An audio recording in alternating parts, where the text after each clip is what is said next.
디모데전서 4장 1절에서 5절 말씀 함께 나누도록 하겠습니다. 디모데전서 4장 1절에서 5절 한 절씩 읽겠습니다. 성령께서 환히 말씀하십니다. 마지막 때에 어떤 사람들은 믿음에서 떠나 속이는 영과 악마의 교훈을 따를 것입니다.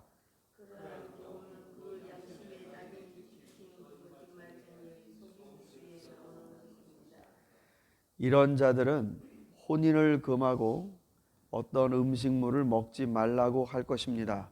그러나 그 음식물은 하나님께서 믿는 사람과 진리를 아는 사람이 감사하는 마음으로 먹게 하시려고 만드신 것입니다.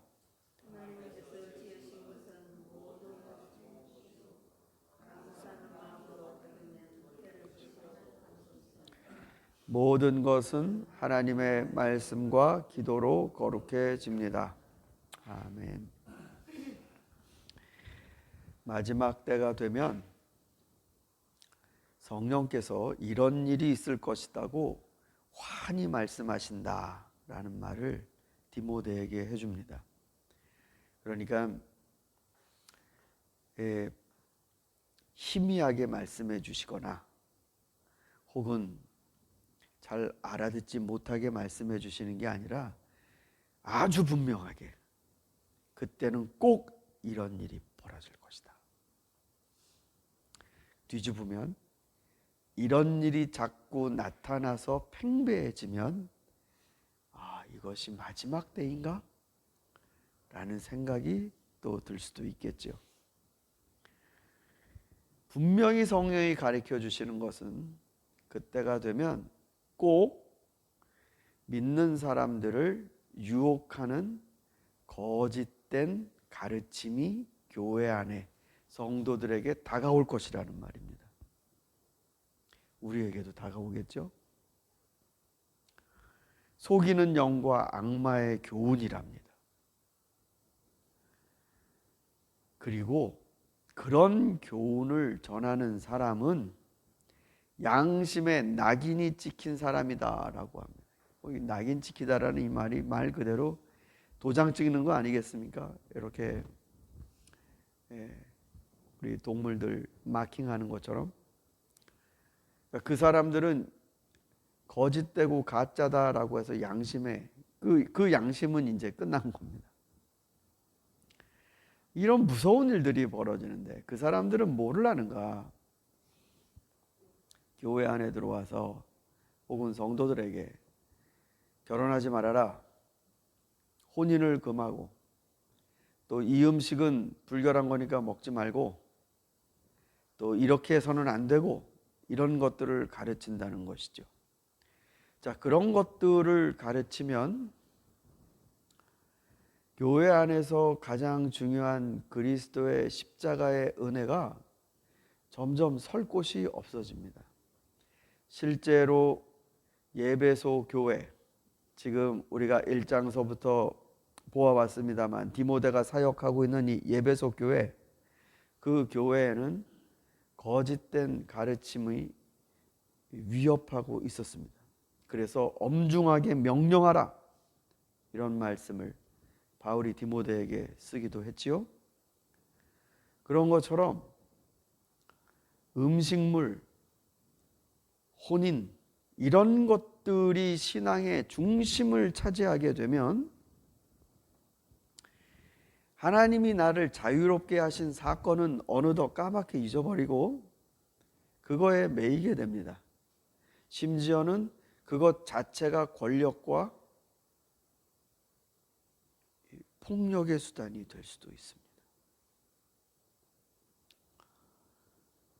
이틀 전인가요? 이틀 전에 이란에서는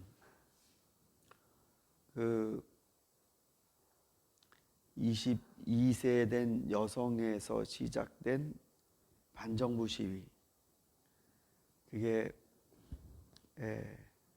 아마흐 아미니든가요? 뭐 여성 이름이 그런 것 같은데 그 여성이 히잡을 쓰지 않았다는 이유로 이란에 있는 도덕 경찰, 그러니까 두 종류의 이 경찰이 있나 봐요. 도덕 경찰은 종교상의 의무를 하지 않는 사람들을 잡으려고 돌아다니는 경찰이라고 합니다. 그 여성이 그 경찰에 붙들려서 그만 의문사를 당했습니다. 죽었어요. 그래서 지금 이란은 들불처럼 반정부 시위가 벌어지고 있습니다. 그런데 제가 놀란 건 이란 사법부에서 과격하게 시위하는 자들은 극형에 처한다. 그래서 실례로 사형을 처한 케이스가 벌어지고 있습니다. 아무리 사형의 이 언도를 받는다 하더라도 뭐 검찰은 그렇게 때릴지라도 뭐 또 변호인 통해서 항소하고 뭐하고 하는 게 민주적 절차에 있는 사법 시스템 아닙니까?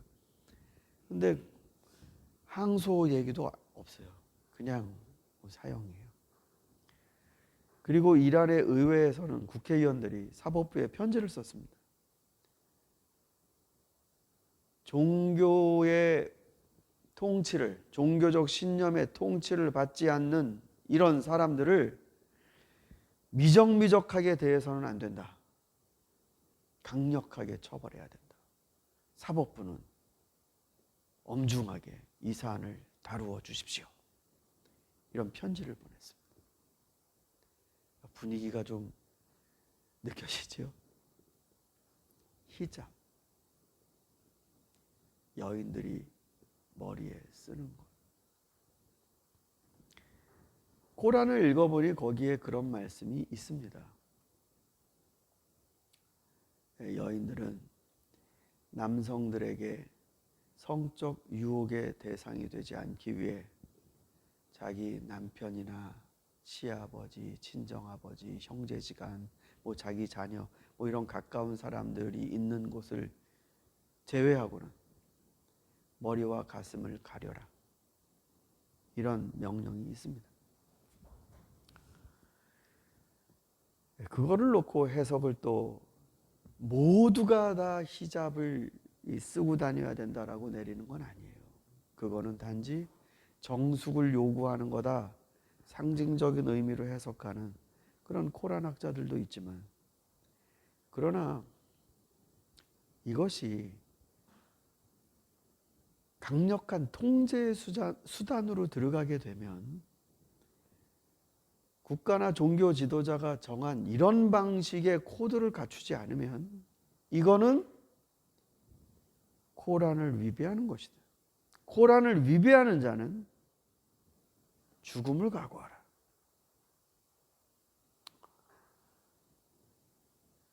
글쎄요, 지금 21세기인데 이란에서 그러한 방식의 여성들이 그런 시각으로 바라봐지고 남성들도 그런 시각으로 이해된다는 것이 전 되게 좀 놀랍습니다. 아니, 이건 여성의 문제가 아니에요. 남성이 여자를 보는데 머리카락에서 성적 욕망을 느끼니 머리카락을 가려라. 아니, 그 남자는 그럼 도대체 뭐라는 얘기입니까? 짐승이에요? 여자는 먹잇감입니까? 그 여성들이 자유를 외치기 시작했고 히잡을 불태워버리고 그리고 자기 자신의 권리를 주장하는 일들로 인해 또 많은 고초를 겪고 있습니다. 혼인을 금하고 어떤 음식물을 먹지 말라고 하는 것, 왜 그럴까요? 그리스도교 예수님이 전파되는 곳에서는 혁명적인 일들이 벌어졌습니다. 그게 뭐냐면 사람과 사람 사이의 격차가 해소되는 겁니다. 남자와 여자, 주인과 노비, 헬라인과 유대인. 그래서 사람들이 그러한 인종적, 계급적, 그리고 성별의 이런 울타리들을 허물고 같은 하나님의 자녀가 된다는 게 복음의 진리였습니다. 그거를 믿고 그것을 감사하고 그것대로 우리도 삽시다 하면서 모인 것이 교회인데, 교회 안에 이런 이단들이 들어와서 아니다, 너희 할례 받아야 된다, 아니다, 너 이제부터 결혼하면 안 된다. 사실 초대교회를 가장 강력하게 흔들었던 이단은 할례 받아야 된다라는 유대주의적인 복음이 아니었어요. 가장 강력한 이단은 영지주의입니다. 영지주의는 굉장한 도덕적 수준을 요구합니다. 세상적인 것은 추한 것이니 네 욕망을 절제하고 금욕하고 특별한 영적 삶을 살아야 한다. 결혼을 하지 말고 독신으로 살아라. 그런데 자기 신앙의 개인의 양심에 따라 내가 그리스도께 내 삶의 내 영혼의 순결을 바칩니다. 그런 독신이 아니고 결혼하지 마라라는 것 자체가 이게 하나의 가르침의 권력수단이 되면 이건 그 다음부터는 폭력이 됩니다. 이렇게 안 하는 사람은 벌을 받죠. 퇴출을 당하죠. 그거는 자유의 신앙이 아니라 그때부터는 억압의 종교가 됩니다. 바울은 말세에는 그런 일이 벌어질 것이다. 그때를 대비하라. 하나님께서 지으신 모든 것은 다 좋은 것이다. 못 먹을 음식이 어디 있는가? 하나님이 혼인을 정하셨고 결혼을 통해 하나님의 역사들을 펼치시는데 그것을 왜 금하느냐? 뭘 근거로 하느냐? 기도와 말씀으로 그 모든 것은 다 준비되고 거룩해진다. 사랑하는 성도 여러분, 우리가 가지고 있는 진리는 자유케 하는 진리입니다. 그리스도께서 그분이 원하시는 누구든지 은혜 가운데로 부르신다라는 해방의 복음입니다. 이 땅에 오늘날 그 고통 가운데 있는 자들을 기억하면서 우리가 여전히 이제 세상 끝날까지 다 얼추 복음이 다 전해졌다 이러고 안주할 것이 아니라 아직도 복음은 전투 중입니다. 아직도 세상을 해방해야 될 많은 영역들이 있습니다. 우리가 이 마지막 때에 성령이 환히 말씀하시는 이 복음을 가지고 세상을 자유케 하는 그런 주님의 백성들이 되기를 소망합니다.